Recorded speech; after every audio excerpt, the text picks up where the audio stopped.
What's up, yo? Make sure you like the video. Comment, and subscribe. Okay. You better subscribe. See ya. Hello, college football fans all over the country.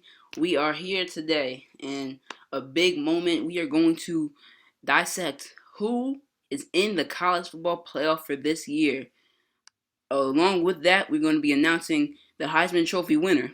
As you guys picked yesterday, the ballots were submitted, and here's going to be the winner in this episode. And also, we're going to announce all the major New Year's Six bowl games. So stay tuned. Now, we're still waiting for the committee to get back to us on who the first team in is. But who do you think? What do you think of, the Pac-12 championship? Oregon was number 1 ranked before that by the committee. I don't think that game gave them any reason to change. Yeah, they're an undefeated team, 13-0, and they won their conference championship. So I think that they're a no-brainer for the number 1 seed. Another undefeated conference champ is Miami, but I don't think Miami's had the quality wins Oregon's had so far. But we got it in. So we're about to announce the number 1 seed in the college football playoff. It's indeed Oregon. It's pretty reasonable that they made the selection. As we said, undefeated. They're 13-0. Miami's close, but they don't have the wins or the talent that Oregon does. Yeah, that being said, I think the obvious number 2 selection is indeed Miami. They won the ACC championship, went undefeated, beat Florida State twice, once in the regular season, once in the ACC championship game. They have the resume, they have the quality wins, they have the strength of record. I think they deserve to be in. What do you think? I'm going to agree with you. They're undefeated. They beat Florida State twice, which has Jamie Daniels, which can literally flip a game on its head. He's insanely good. But I think that they will end up getting number 2 for those 2 wins and the strength of schedule. Let's see who they go with. And the number 2 spot does indeed go to the Miami Hurricanes. They have the resume, undefeated, ACC champs. That seems like a no-brainer to me, and apparently Roman too. We both believe that Miami was the obvious choice for number 2. Yeah, Miami as a team, they're very complete. I think since they're the only undefeated team, this wasn't really a choice. Their strength of schedule has been solid. And, if you're going to put Oregon at 1, Miami has to go at number 2. Yeah, now we're going to see who they play at 3. But first, our predictions. For me, personally, I think Florida deserves this spot.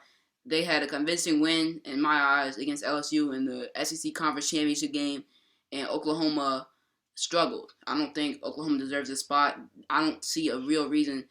The way they played in that championship game against Texas, they look bad. I don't want to see them in this playoff. Well, I disagree. I think Oklahoma should easily get this spot, and they haven't lost a game in their conference. They won their conference championship, and their one loss was to the number 1 team in the nation. They can compete with everyone. In that game, we saw some sparks of what that team could have been, and I can see them getting a rematch and winning that game. I don't think so. They don't pass the eye test, and they got blown out at home against Oregon. It was a 30-point blowout in Norman. I don't think they deserve the spot, but let's see. As I said, no surprise here. They end up getting the number 3 spot, so they'll be facing up against the Miami Hurricanes. I do think that they can win this game, but they deserve to be in the spot. I feel. They only lost to Oregon. They beat Texas twice, haven't lost a conference game, and won their conference championship. A great, excellent resume for them to get the number 3 spot. I think that they might compete, but I would predict Miami winning that game. I'm not going to say Oklahoma isn't a good team. They showed it in the Big 12 regular season, beating Texas twice, once in the regular season, once in the Big 12 championship game.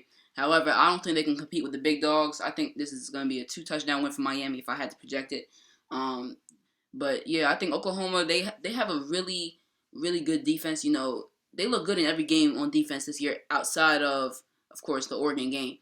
Let's see if they can get that rematch because I don't think there's another team in the country that can compete with Oregon.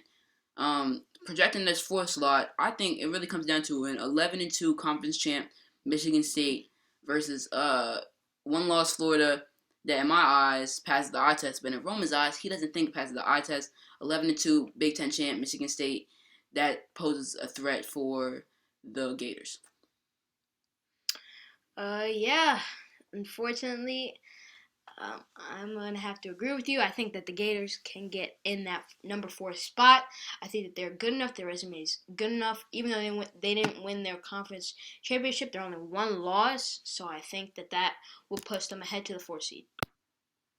And they pick Florida.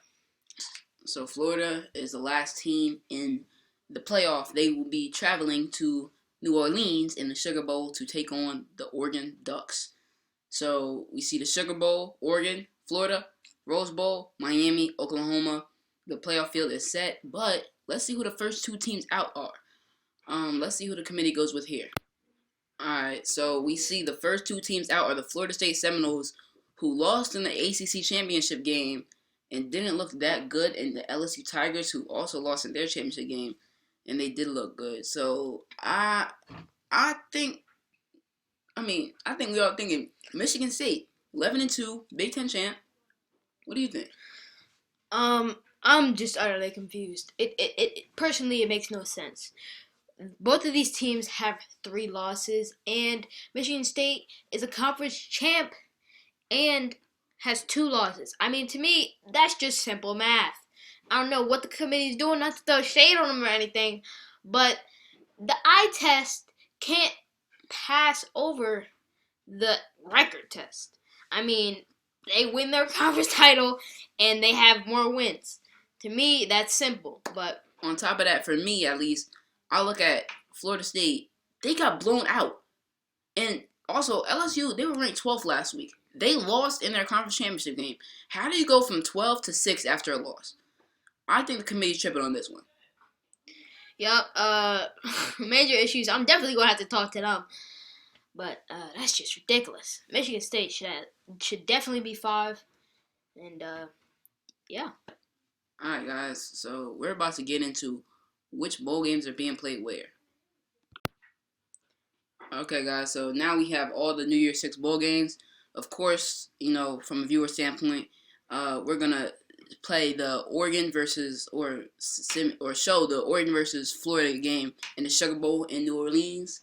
That's going to be a playoff semifinal. Also, the Rose Bowl, of course, we have to show all the playoff semifinals. And, of course, Natty. The Rose Bowl between Miami and Oklahoma. Also going to show the Orange Bowl between number 5, Florida State, and number 6, LSU, which will be a spicy game. I think so, too. I mean, they're very close in talent, and I think that they're very competitive. But moving on to the games that you guys won't be seeing, Michigan State, who really just got snubbed, versus number 14 USC in the Fiesta Bowl. In the Peach Bowl, number 10 Nebraska is going to be playing unranked Texas Tech.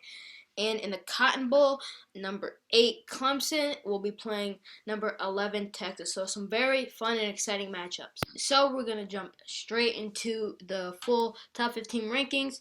Number 1, we got Oregon. Number 2, we got Miami. Number 3, we got Oklahoma. Number 4, Florida. Number 5, Florida State. Number 6, LSU. Number 7, Michigan State. Number 8, Clemson. Number 9, Ohio State. Number 10, Nebraska. Number 11, Texas. Number 12, Bama. And 13 is Georgia. 14 is USC. And 15 is UCF. Now, you see next to Clemson, Ohio State, and Bama, they all have had COVID that impeded their season and stopped them from really getting into the bowl game that you would normally expect them to. I am kind of surprised by Alabama being number 12 because they're only 2-0. I get that they have COVID and they might have blown out some scrub teams that they might have played, but to be honest, you can't just go off a name. Ohio State, they didn't get to participate in the Big Ten championship because they had COVID, and Clemson, I think it's the same thing. But yeah, as we ruthlessly talked about before, somehow Michigan State is lower than Florida State and LSU. I will never let go of this, by the way. It's just the audacity for like. Moving on. USC is ranked 9-4, and UCF is below them. That again, the committee just bullying those lower teams that usually don't have a big conference championship game. Putting them worse than with better if they have better record, they might just put them lower just because. And yeah, Michigan State. I'm talking about this too much, but like this is crazy. I don't like. That's it for me. Alright, guys, so we're going to get into who the Heisman Trophy finalists are. The first Heisman Trophy finalist is Jeremiah Bowman. QB from Miami. Where's number 10? Kid's a freak. Number 2 in projected finishing is Josh Mason. QB LSU, number 7.